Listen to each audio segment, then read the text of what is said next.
to you, Heather Decker, and she's going to just talk a little bit about the partnership and what we offer our students at Head Start. Hello, I'm the Senior Director of Early Childhood Development for RECAP, which is Regional Economic Community Action Program. RECAP has an umbrella that covers multiple service areas within the community to help strengthen our communities and provide a hand up. Our early childhood services, we've been established for over 59 years and have received Head Start funding, which is from the Office of Head Start. And we serve 184 preschool children in Port Jervis, Middletown, and Scotchtown. We have comprehensive services.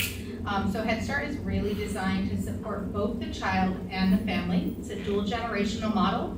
So we're not just helping the child while they're in school, but we're providing family service supports to prepare families for self-sufficiency, so that when the child leaves Head Start, they have stronger skills. They're always their child's first teacher, but now they know that. They know how to be that strong advocate for their child when they come to the school district. They understand what kindergarten might look like, how they can engage with their teacher, what a parent-teacher conference looks like. And my favorite part of Head Start is that we do home visiting.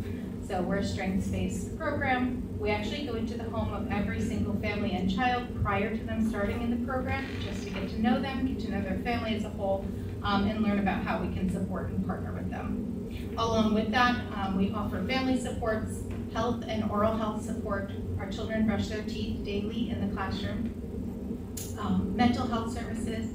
We have 2 mental health consultants, one through the county and a separate consultant who is bilingual to meet the needs of all of our families. We do disability service coordination, so we work closely with Tanya and her team here at the school to make sure that all of the information you need to prepare for a student's special education services is here and ready and represented. We have nutrition services. We provide breakfast, lunch, and snacks for our children. And we do school readiness. So we have a research-based curriculum and assessment system, as well as that parent connection to school engagement. Some of the major enhancements that come from our partnership are professional development and coaching, specifically with a focus on something called conscious discipline. So conscious discipline is a model that helps teachers understand brain states of both themselves and their children so that they can respond to trauma in the classroom. And we know if we have a trauma-responsive environment, our children are going to have stronger connections, better ability to build relationships, and improve school readiness outcomes. We've increased our staff credentials through our partnership. We have great new supplies and materials, especially some things for our outdoor environment. And the transportation is a really big key piece of the services that our Head Start budget has not accommodated in the past. So having that partnership with the district really supports our families to increase their attendance and be at school every day they're able to. Thank you.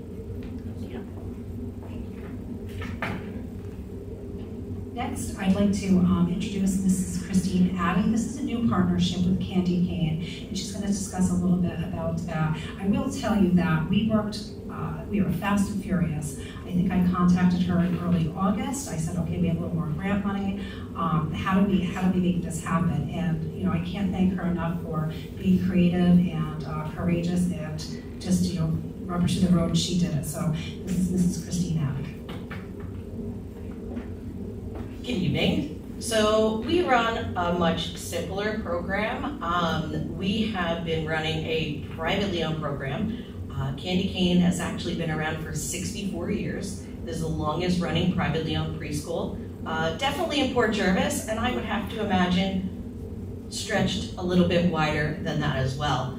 I know that a lot of local people that live here went to Candy Cane, and I love hearing all of those stories, and I now have children of the children of the grandchildren, great-grandchildren, and so we are certainly a strong community-based program in Port Jervis. I grew up most of my life here. My husband grew up his entire life here. My children went to Candy Cane. Right now, one of my grandchildren has gone through Candy Cane. And so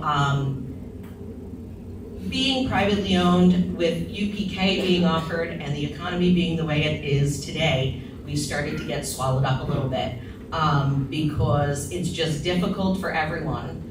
Even those making an okay living are still struggling to put food on the table, and so private preschool is definitely a secondary offering. So when Tanya called me, it was kind of a little bit of a divine intervention. I was deciding whether Candy Cane should continue or I should retire. This is my 24th year, so I'm breaching retirement. But I was truly not quite ready, and so Tanya called me definitely 2 weeks before school started and said, I've got this opportunity, let's do this. I was scared, I was excited, all of those things, but with the help of Tanya and Natasha and Jeannie and so many people, my husband, who said this is going to be great.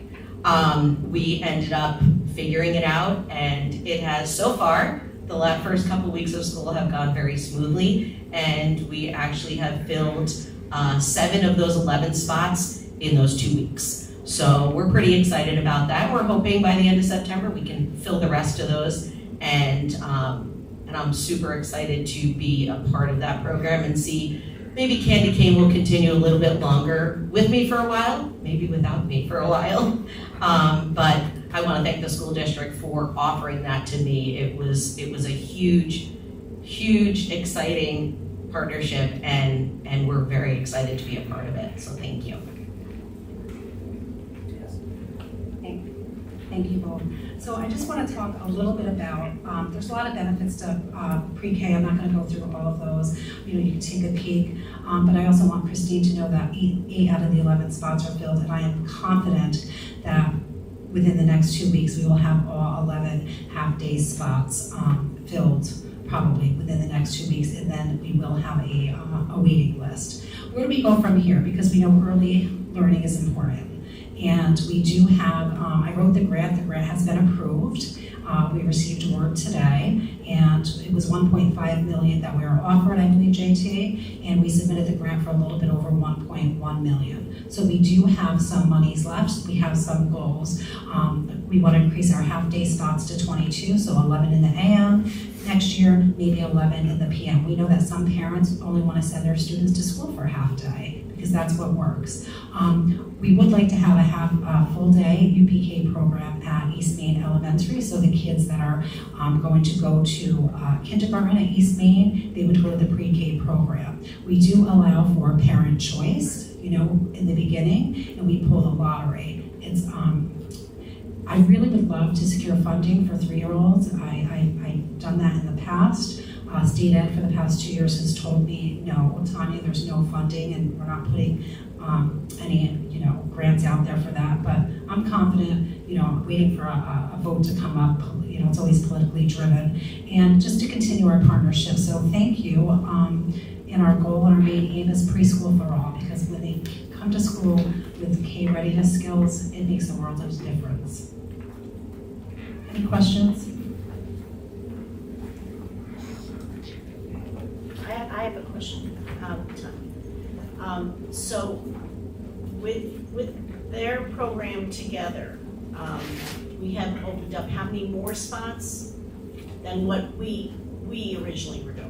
So originally, let me go back to the slide. Am I still up, Tyler? So I have some UPK enrollment, historical enrollment data. So in 2020, 2021, Project Discovery was the only show in town, and we had 25 spots. And in 2022, 2023, we opened up a UPK classroom at HBE of 18 students. So we had the 18 and the 25, which was 43 full-day students. And then in 2023, 2024, we had 70 full-day students because we had 2 classrooms at HBA, 18 and 18. We had 25 at Project Discovery, and then I formed a partnership with Heather at Head Start. Now, this year we have 36 at HBA, Project Discovery 25, Head Start went from 9 spots to 15, and then we brought along Candy Cane. So we continue to expand the the opportunities for UPK. So my question then would probably be for Dr. Bell. Will we be accessing our elementary school at all to accommodate some children there for the preschool program in the future? Yes. Okay, so that is our hopes to accommodate children. We have enough room to do so. John? Yes. Didn't we, years ago, when we were first introducing UPK, we bought the Pike Street building instead of making offices out of the kindergarten wing in preparation for more UPK classrooms, is what I understood. And Right. now, and it's just logistics. I mean, I certainly see the benefit of having UPK classrooms in the elementary school. But is the idea of that wing no longer on the table? Yeah, and what Nancy's talking about is the former ASK kindergarten wing. We basically have an extra wing that if we do take on a whole nother grade called UPK, where it would be for everyone, we would have a place to put kids. The state has talked about mandating UPK by the year 2030. And there are a couple of things you can do. I will be retired by then. But you could run a pre-K down in the ASK kindergarten with a separate side door, side park, and just run a pre-K there. Another option that some districts do is they have 5-8 middle schools, grades 5-8 middle schools. And you could put your entire 5th grade there and they'd be in their own little school within a school. And then that would free up space at East Main and HPE. So it gives us, by not putting the district office there, it gives us a lot of options for the future. Right, that's very good. And the other thing I wanted to mention with the money that Tanya was showing there, every year we've had the ability to get over $1 million from the state to run UPK. And we just never did it because either we didn't have space or we didn't have partners or whatever the situation was. So kudos to Tanya for going out and doing all of these relationships and building these partnerships. So that because every year we were turning that money back. It was coming to us as part of our state aid and we were giving it back because we were not setting up programs with that money. So now we have all this money because that will pay for these programs. So the money was always there. We just didn't take advantage of it in the past. So it's a great plus. Yeah. Thank you, John. Yeah. I have one quick question, if you want. You mentioned something about a full-day program at East Main for kids that are going to go to kindergarten there. What if they're not going to go to kindergarten in East Main? They wouldn't be able to? No, if they wanted to go to Project Discovery and not go there and there was a spot, we would allow that. So this year when we did the application, it was a new requirement that you had to have a procedure and a protocol in place for random selection. So I had to write that. So when we're pulling, we'll label who's first, second, third, and we know when they register, we ask them, where's your first, second, third choice? Because they may not always get that. So they don't necessarily have to go there. It would be very beneficial for a 4-year-old to be in a UPK program, where they're going to go, but they don't necessarily have to. So if they were going to go to HPE, they would hopefully attend a UPK class at HPE rather than East Main and then go back and forth. Well, fiscally, it's a little wiser too for the transportation purposes because we'd have a bus go up on, way out in 209 by Westbrookville and then bring the little guy or gal down to, Project Discovery or Head Start or Candy Cane or EME. So we try to be very strategic and deliberate with our planning for different purposes. Thank you. If I could just chime in for 1 second, please. I just want to remind the board, please use your microphones because you're not being heard from the people that are watching at home. I know everybody here can hear you, but if you're not using your microphone, it's not projecting enough to be heard at home. Thank you. Thank you, everybody. Next up for Literacy Committee is Dr. Natasha Waltmans. Good evening. Just a little presentation from our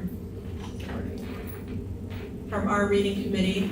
So last year, our reading team decided to get together and form a reading committee. It was actually renamed during the reading committee, Reading, Writing, Listening, and Speaking, because we wanted to look at all facets of literacy in general.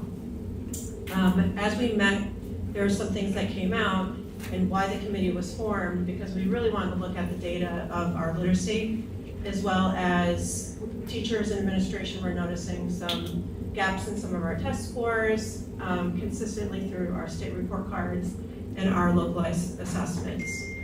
And we also wanted to measure some of our foundations and Just Words programs that we just implemented. We also noticed some concerns with reading stamina as students went from kindergarten up to high school. And there was also this uncertainty. We had some training with Teachers College Reading and Writing Project, and at the end of the summer they announced that there was a separation of the two, Teachers College and Readers and Writers. So there's some concern about longevity of using that program. At the same time, the science reading information came out from the state, and that happened in January. And in January, there were two district folks who represented our Port Jervis School District, and that was myself and Emily Mesnick, and we did a presentation on the science of reading and what it was. And we decided with all of that going on at the same time, it was really a great investment to look at our data, take a deeper dive into what we were teaching and learning, and to make some recommendations. So I'm going to go through some of that evidence with you. So just quickly, I'm going to fall back on the science reading just to recap what we had learned once before. There are 6 tenets of science reading. It's called the Big Six. And this is just simply what reading literature emphasizes as best practices for teaching reading. We expanded into literacy, which includes the Big Six, as well as writing and listening skills. So we turned ourselves to reading, writing, listening, and speaking. We also identified high impact practices or learned about them from the science of reading, as well as school and classroom structures. And I had presented some of the things that were already in place that we've been working on as far as those high impact practices, like having a reading program, having phonics, engaging in diverse activities, multiple ways to access textbooks and readings from the classrooms K through 12, as well as school and classroom structures, including inclusive curriculum and assessments. We have screening process, and that's all laid out in our MTSS protocol. So our team got together, and the first thing we did was come to a consensus. I did a consensus workshop with the team, and we built out what are our literacy goals and values as a district. And this was K through 12. And these were teachers who volunteered to be on the committee, as well as administration and our literacy coaches. And you can read some of our reading goals.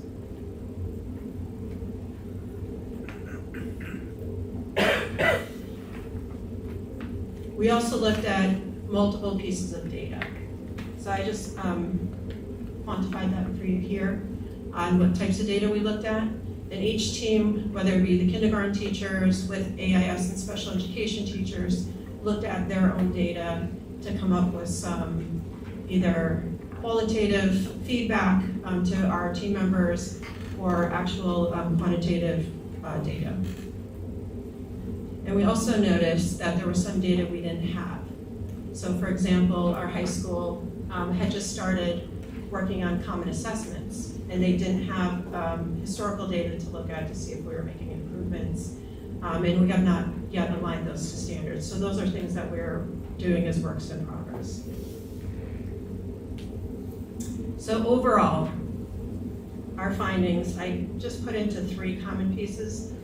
The expanded version of this, you should have on board docs, which is a final report, which has all the data on there for you, or most of the data, I didn't put all the data. I kind of put those into 3 different categories. Our core curriculum, our teachers and administrative team who were part of this group felt that we needed consistent K-12 instruction in measures in literacy and all content areas. So we've been talking about how do we teach literacy at the upper grades when we haven't been as teachers specifically taught to be literacy teachers, reading and writing teachers. So how do we do that? There's some professional development involved. And then we also wanted to look at, we noticed some gaps, as students move from building to building or from grade to grade, how do we better work with our students to retain some of those components of our literacy. And PLC work, because we were just trained this summer, we wanted to bring back PLC, and part of that was to create a feedback loop to improve best practices. So that means going in, observing, coming back, talking about what we saw, looking at data, and going back into the classroom and implementing some of those strategies. And looking at all of our data, diagnostic through qualitative data as well. Also, accessibility to core curriculum has to be diverse for all learners. So we have students who are language learners who might not have accessibility to what the grade level is. We may have to do adjustments. We may have students with IEPs with various needs that need accessibility support, as well as our general education students. There's different levels. We have tiered interventions and so forth. So what does that look like in the classroom? The other component is common assessments. Our elementary does a really great job at doing common assessments. We have benchmarks, we have diagnostic testing, they have kindergarten testing, and that's been consistent throughout the years and built on through MTSS. It's when we got into the secondary where we realized we need something more than what we have. So they had spent the last about almost 2 years now working on common assessments with each team and doing some vertical articulation from 7th through 12th. So we just need to work through that and analyze the data as teams, not just do it in isolation, so we can make adjustments. And the last piece for overall findings are MTSS. So we noticed from teachers just working our first year with Wilson, Foundations and Just Words, that we were seeing some real improvements in student phonetic awareness and phonics, so the construction of words. We want to see how that looks further down the road, so we still have some more time to evaluate, but we saw some drastic improvements. And then where do we go from here? We were in this little conundrum last year because we knew Teachers College was breaking up, and we were kind of in the middle of it. We had this awesome phonics program that teachers were excited about, and we saw some results. We were waiting for the state to come out with science of reading and the actual acknowledgement that that's a framework that they're going to use. So that came out in January. But we also we had to wait for how do we evaluate. So the recommendation from the state when they came out with science of reading was to first evaluate before you make any judgments or decisions. So that first set of criteria didn't come out until June 5th of this year, and that was only for K through 3. So we really kind of moved ahead without the state, because we have to. We don't have an anticipated date for the rest of the evaluation criteria that touches the other grades to evaluate. So we use our own criteria of what we know as best practices, just to find where we could do better. And we identified what's working, what's not, what's missing. Our goal is to improve the rigor of our K-12 literacy. We built in already college courses for our kids to extend to and be supported by. And one of the other pieces we're recommending is to explore new literacy programs that align with science of reading. We want to abandon Teachers College at this point and move forward to something else more in line with the science of reading. And we also want to look at vertical mapping. We're at a place where we have curriculum maps for each grade level and content, so we want a vertical map now and see how we do K-12. And continue working on our MTSS and common assessments line to next gen.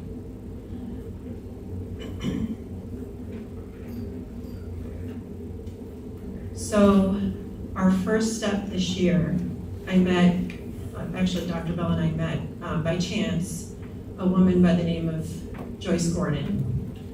and she asked for a tour of the old middle school, new EME. And in our little discussion with her, we learned that she had a plethora of literacy experience.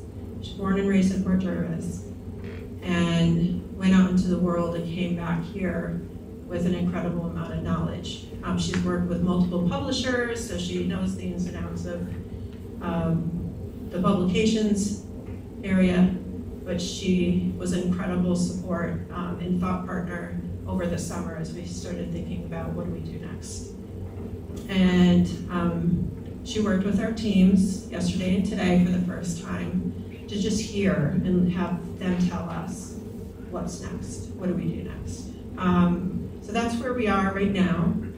I look forward to it. She came from California, and she's loves Port Jervis, so she's really invested in doing the work, even though she's kind of retired, but she gave us a chance. So I'm really looking forward to her work with our teachers, and I believe the teachers in Edmond today really loved her. But at this time, that's where we are. Are there any questions? Mr. Green? Sorry, you know. Anybody else? So you'll be coming back to us again, Natasha, to give us, the end results and. Yeah, we're gonna work with her a few more times, some virtual and some she's gonna come back in person to work with the team. But we're really gonna explore, we have two pieces we're looking at right now. The primary, which really needs a structured reading program, which is part of the science reading requirement.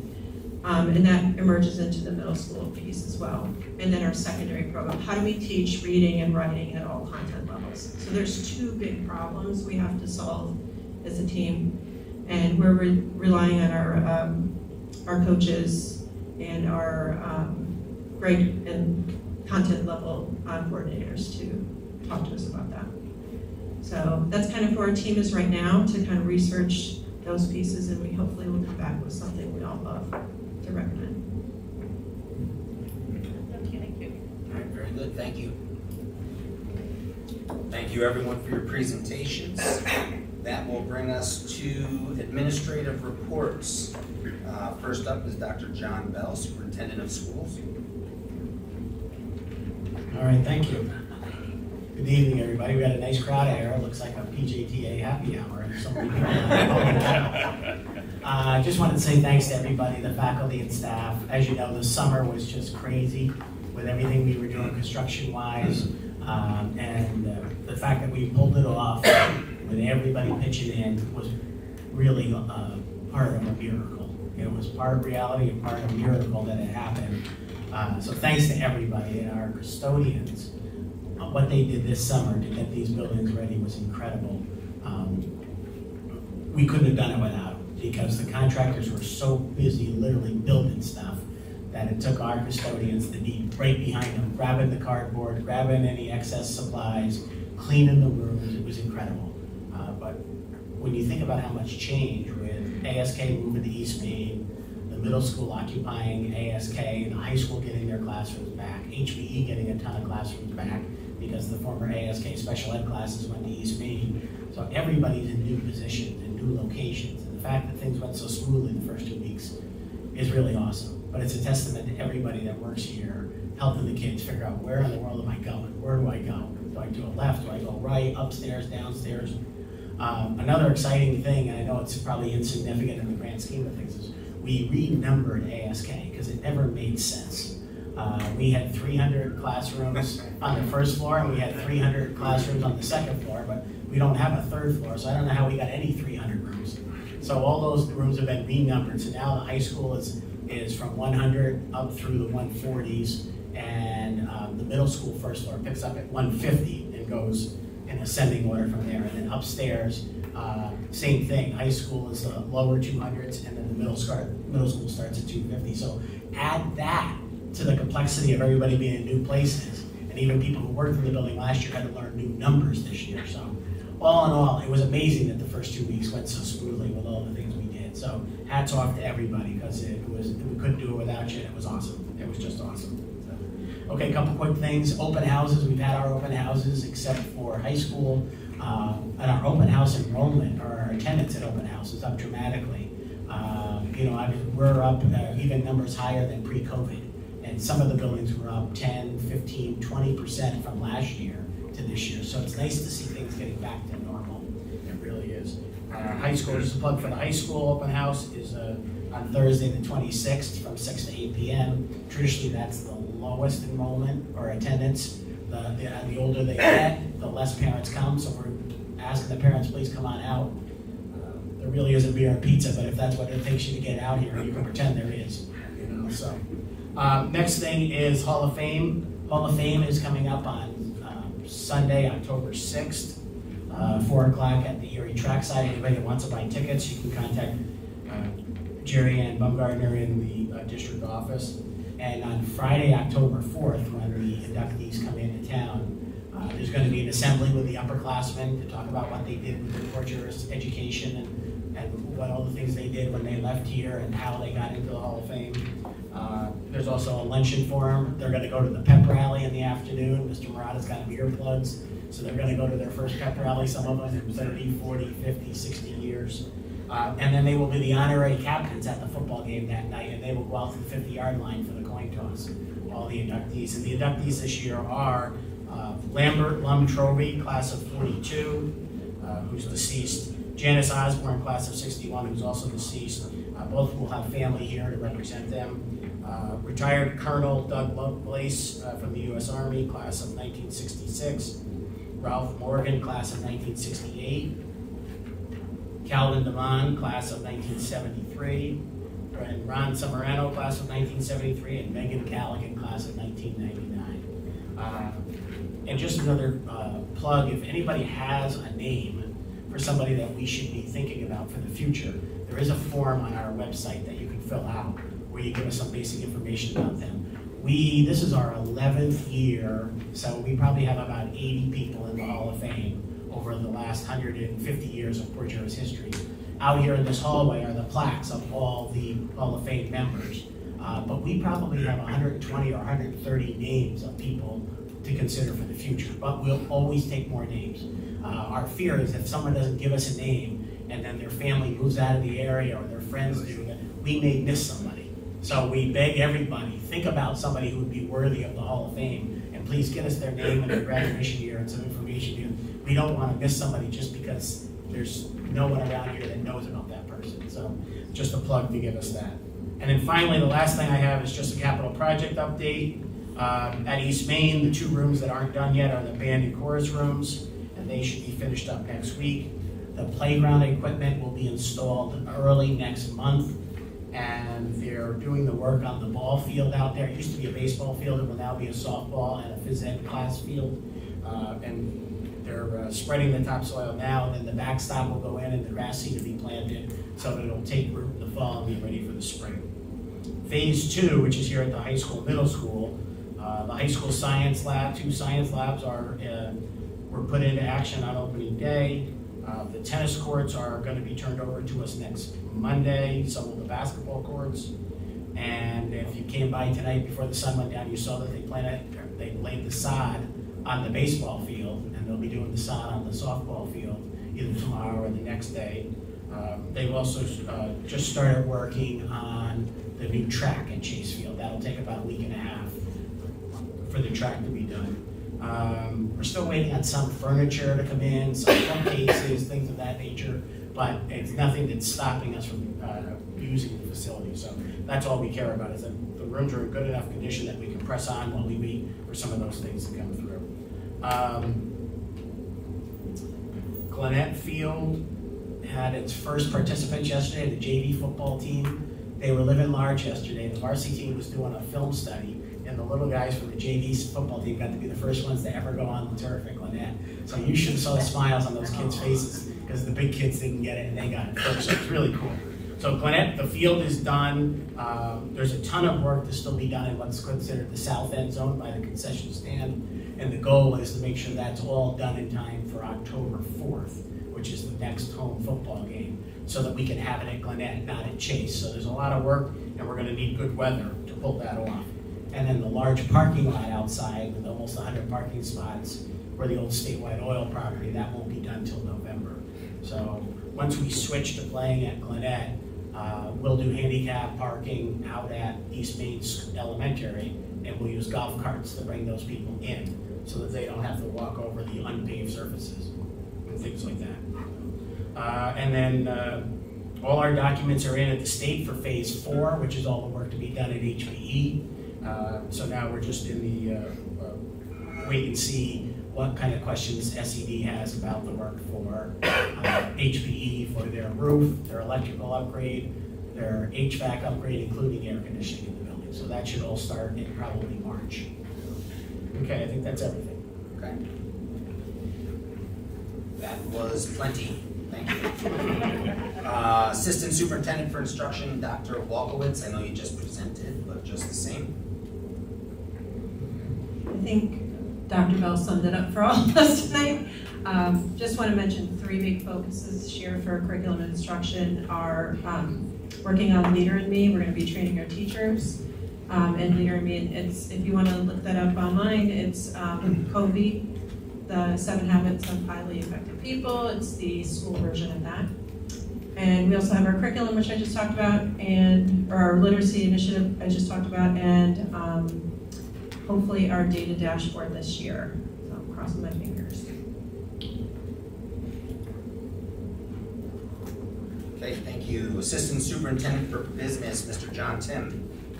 Does anybody want to bet that Dr. Bell will not be retired by 2030? I thought it was a 10-year contract. Yeah. So on Wednesday, August 28th, we conducted a safety workshop within for our entire staff during Superintendent Conference Day, and our very own Jason Kamar presented school safety awareness and protocols. His presentation was very, very informative. It was done with a great balance, the perfect balance of seriousness and lightheartedness. And I just wanted to say thank you to him for taking time out of your day. It was unbelievable, so thank you. Thank you. Thank you. Assistant Superintendent for Pupil Personnel Services, Mrs. Tanya Durier. Sure, I just also would like to say a few thank yous and then talk a little bit about a county meeting that I attended. First, thank you to Heather and Christine, our community-based organization partners. We should be very, very proud of the expansion that has occurred in these last few years. Also, I just would like to thank Laurel Grove, our work-based learning. Peggy Fitzgerald is out building partnerships within the community. They're a new community partner who has our students with disabilities going there a few days a week to do some work. So I'd like to thank Peggy, also Heidi Nyland, who's been facilitating that, and certainly Lynette Davenport. Also our HB cafeteria staff, our students are going up there, so I'd like to thank Emily Mesnick, and the cafeteria has been, the staff, been incredible. I can't even send them enough emails of gratitude after I see the picture. So we should be very grateful of the expansion of the work-based learning, where our students with disabilities are learning some soft skills to transfer out into the world of work when the bus no longer comes and they leave high school. I attended a meeting on September 6th. It's called the Transition Council meeting in Orange County, and the whole main aim and ultimate goal of that meeting is to prepare and plan. Sometimes planning is not important, but it's certainly essential. So planning for our students with disabilities after they leave high school. And I happened to run, a presenter there was Patricia Close, who is a Port Jervis graduate, and she's now working for Access VR, which stands for Adult Career and Continuing Education Services, that provides supports and guides our students with disabilities and families as they transition to secondary education. And typically this occurs in the senior year. So I challenged Trish, I said our seniors who have been identified as having a disability and their families are a little overwhelmed. The senior year can be expensive, it's busy, they might have to be credits to even graduate on time. Can we start this in their junior year in the spring? So she said yes, and I said, could you possibly increase your presence in our district, and also with training, maybe open houses, the college fair. So she accepted the challenge, so I hope that she will have a big presence here. She is, I think, assigned, I believe she said, to the 8 districts in Orange County, but we are one of them, and she's local. So that's a partnership that we're looking to strengthen and to help us in planning and coordinating supports with our students with disabilities. That's it. Okay. Thank you to the admin for all of your updates. That brings us to consent agenda items. These items include item A, which is our minutes for the August 20th, 2024 regular meeting. Item B, the minutes from the CSE and CPSE meeting minutes. C, disposal request for old, outdated high school textbooks. Item D, disposal of outdated or irreparable equipment. Item E, which is an award for the PJMS $50 award from the Cornell University. And item F, the Treasurer's Financial Report, August 2024. May I have a motion and a second for approval of these consent items? I'll move it. Judy and Joe. Thank you. All in favor? Aye. Opposed? Motion carried. Next are personnel employment agenda items. Item A is a leave of absence. Item B, resignation, support staff, position 4031, teacher aide. Item C, resignation, coaching positions. Item D, resignation, support staff, positions 4100 and 2728, security attendant and school monitor. Item E, appointment, vacancy 2622, department chairs, grade level chairs, co-curricular and coaching appointments for the 2024-2025 school year. Item F, appointment, support staff, vacancy 2624, positions 4069 and 446, probationary cleaners. Item G, appointment, support staff, vacancy 2640, position 420, probationary school monitor. Item H, appointment, support staff, vacancy 2641, position 455, provisional clerk typist. Item I, appointment, substitute teachers and nurses for the 2024-2025 school year. Item J, appointment, support staff, substitute monitors and substitute teacher aide. Item K, appointment, support staff, substitute cleaner. Item L, appointment, student hygiene stipend for teacher aides for the 2024-2025 school year. Item M, appointment, work-based learning stipend for the 2024-2025 school year. Item N, amendment to board docs personnel agenda item from August 20th, 2024. Item O, increase of hours, support staff positions 3584, 429, and 3310, food service helpers. May I have a motion and a second for the approval of these personnel employment agenda items? I'll move it. Nancy and Kathy, thank you. All in favor? Aye. Opposed? Motion carried. Okay, next are action items. Item A is a resolution to convey title and execute documents in the sale of 9 Thompson Street. May I have a motion and a second to bring this to the floor? I'll move. Judy and Nancy. Thank you. Any questions or discussion? All in favor? Aye. Opposed? Fingers crossed, motion carried. Item B, nursing services contract with White Glove Community Care Incorporated. May I have a motion and a second? I'll move it. Kathy, Judy, thank you. Any questions or discussion? All in favor? Aye. Opposed? Motion carried. Item C, a revised resolution of necessity for replacement of PJCSD rooftop units, or RTUs. May I have a motion and a second to bring this to the floor? Make a motion. Mike Second, Mark, thank you. Any questions or discussion on this item? All in favor? Opposed?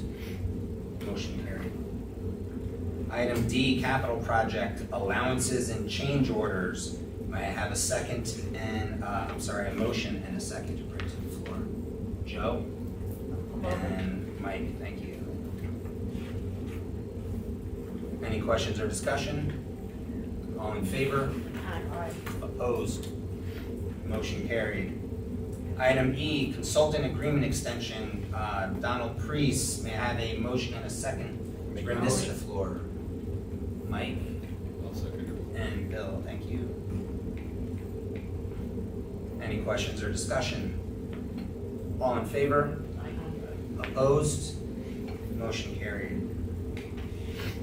Item F, Port Jervis Central School District goals for the 2024-2025 school year. May I have a motion and a second? Mike and Judy, thank you. Any questions or discussion? All in favor?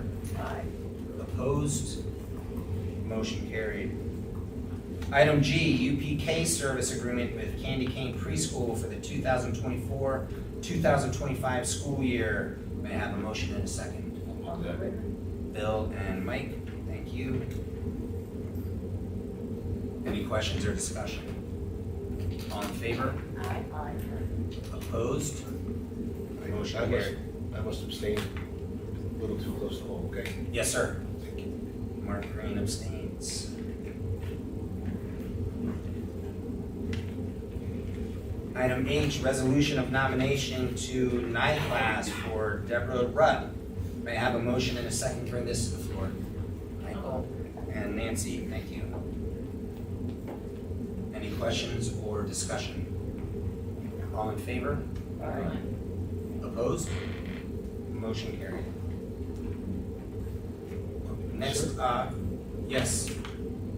I apologize. Did we do the public comment section? There was no public comment. Thank you.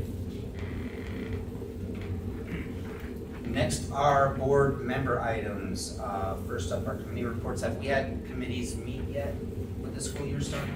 So I had one for the health and wellness and safety, like tomorrow, that'll be October 16th. Okay.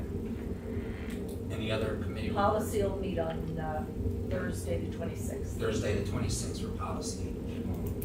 Buildings and grounds is tomorrow. Buildings and ground is tomorrow. Very good. Do we have anything from Deer Park, Joe? For all town Deer Park residents, you can now get your free bulk cleanup permit for October. And the mobile DMV will be at Deer Park Senior Center on September 24th. Very good. And Port Jervis, Nancy?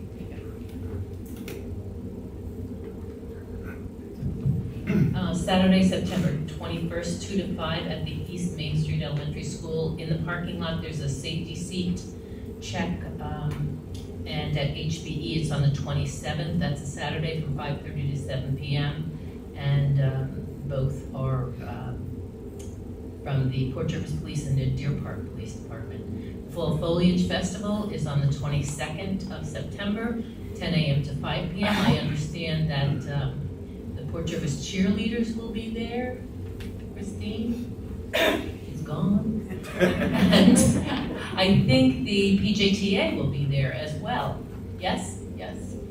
And then Sausage and peppers, Mount Carmel will be there. okay. Mount Carmel will be there for sausage and peppers. I think, we'll probably have some fried dough from somebody else.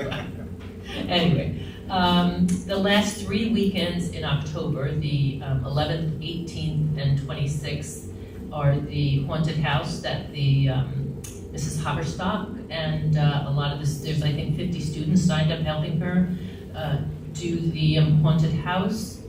And students can still volunteer if they'd like, and adults are also needed for parking. And it's at the old YMCA camps now, not at the Farnham House, and I can't remember the name of that place. Project Reimagine. Project what, I'm sorry? Camp Reimagine. Camp Reimagine. Camp Reimagine, okay. I know it as the old YMCA camps. Anyway, so that's the last 3 weekends in October, the 11th, 18th, and 26th. And of October 6th, of course, is the Hall of Fame dinner, and you can still get tickets for that. And that's all, over now. Thank you. Michael, do we have anything from NISBA? Yeah, there's big legislative votes coming up in October. There's a pre-trial run on October 5th that I have to do virtually. And then NISBA has their big school board convention October 21st, 22nd, and I'll be attending in New York City. Okay, thank you very much. Mr. Harris, anything from the county? No, the next county meeting is October 2nd. I missed the opening meeting due to some medical reasons. Very good. Thank you. Brings us to board member comments. We want to start down by Mark. Do you want to start us off?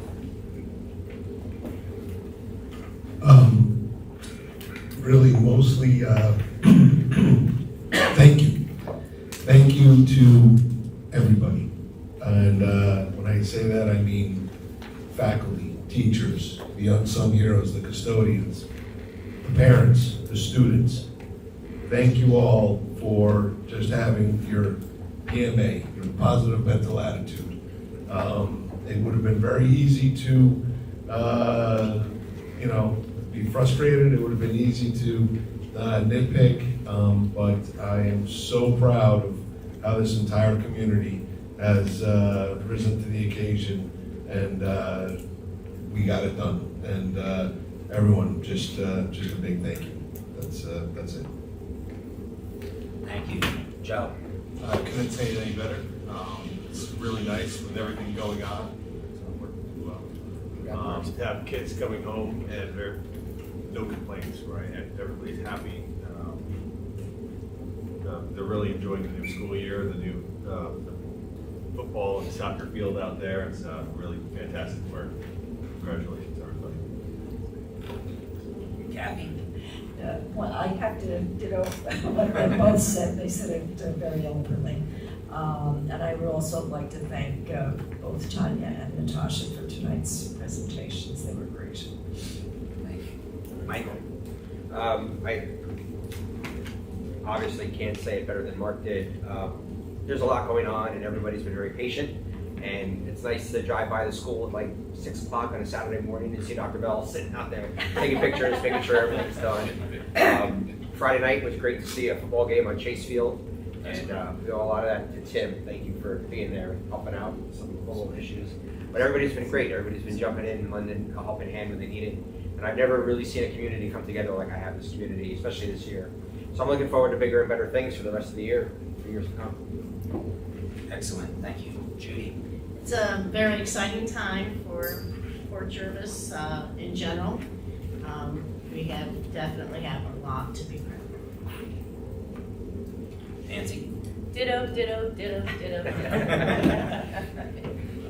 And besides echoing everyone else, I just want to recognize Mike Ulbrich and his team of 8 today on this IT Professionals Day. Thank you, Mr. Murata, for sending that out today.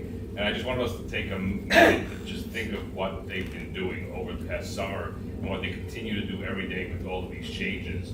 So Mike, we just want to thank you, James, Anise, Joe, JD, Tyler, Ben, and Robin for getting in there, giving your hand.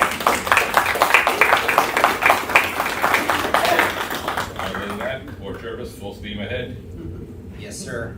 I also would like to just echo everybody else on the board. A couple have mentioned it. I think the word is proud, right? Pride is strong here in Port Jervis, and I think it's been quite evident the last couple weeks watching everybody push through everything. That would bring us to dates to remember.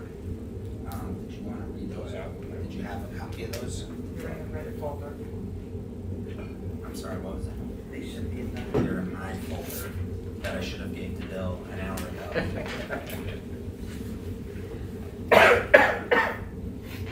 Okay, PJCSD student government elections at the Port Jervis Middle School will be September 16th and ends on September 27th. Wednesday, September 18th, open house grades 1 through 3, 7 to 8 p.m. at EME. Thursday, September 19th, open house grades 4 through 6, 7 p.m. to 8 p.m. EME. September 20th, Friday night, we will be bringing home the bell. The game starts at 1 p.m. in Middletown. Saturday. That's wrong, Saturday. Saturday. Saturday. We will still be bringing home the bell on Saturday then at 1 p.m. Friday, September 27th, HPE PTA Family Fun Night, 5 p.m. to 7 p.m. at HPE. Monday through Friday, September 30th through October 4th, will be Port Jervis High School Spirit Week. Friday, October 4th, will be Port Jervis High School football versus New Paltz, and that will be our homecoming game. It's going to be held at Gwinnett Field. Monday, October 7th, HPE Picture Day, all day at HPE. October 7th through October 10th, Port Jervis Middle School Spirit Week.